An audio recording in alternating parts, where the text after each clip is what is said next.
Trust me, don't eat anything after 6:30. Your life will change. You will not require many doctors in your life. 6:30 maximum 6:30 dinner over.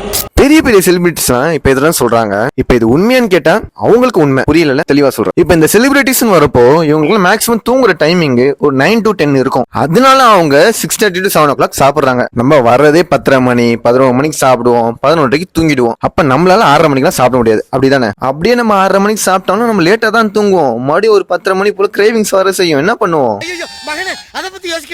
தெரியல, நான் சொல்றேன். இந்த time பார்த்து சாப்பிடலாம் வேணாம். நீங்க தூங்குறதுக்கு ஒரு 3 மணி நேரத்துக்கு முன்னாடி சாப்பிட்டுருங்க. சாப்பிட்டோன்னே படுக்கிறதாங்க இருக்கிறது பெரிய பிரச்சனை. உங்க பாடி டைரக்டா நீங்க சாப்பிடுற காப்ஸ் எல்லாம் ஃபேட்டா மாத்திடும். இன்னும் 2 டிப்ஸை கூட சொல்றேன். மறக்காம வீடியோ சேவ் பண்ணிட்டு என்ன ஒரு ஃபாலோ பண்ண மறந்துடாதீங்க. நைட் ஷிஃப்ட்ல வேலை செய்யற உங்க ஃப்ரெண்டுக்கு இந்த வீடியோ ஷேர் பண்ண மறந்துடாதீங்க. நைட்டு சாப்பிட்டோன்னே ஒரு சின்ன வாக் போங்க.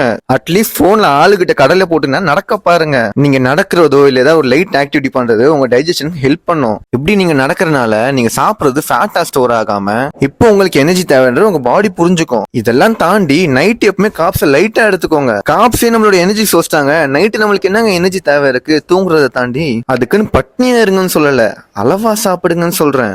கண்ட்ரோலா சாப்பிட்டு தப்பு போற பயணத்துல இன்னைக்கு 4-5 எப்பவும் போல ஜிம்முக்கு எஞ்சி கிளம்புற போதுதான் எனக்கு ஒரு ஞாபகம் வந்துச்சு. நேத்து இரும்புக்கு படையல் போட்டு என்ன ஆச்சுன்னு எனக்கு ஞாபகமே இல்ல. சரி என்ன ஆச்சுன்னு போய் பார்த்தா பசங்க பூந்து விளையாண்டுருக்கானுங்க.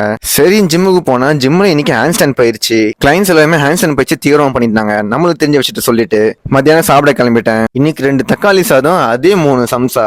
நைட்டுக்கு எனக்கு ரைஸ் சாப்பிடணும் ஒரே கிரேவிங்ஸா இருந்தனால ஒரு சிக்கன் ரைஸ். அதோட இந்த நாள் முடிச்சிட்டேன். சரி நாளைக்கு பார்க்கலாம்.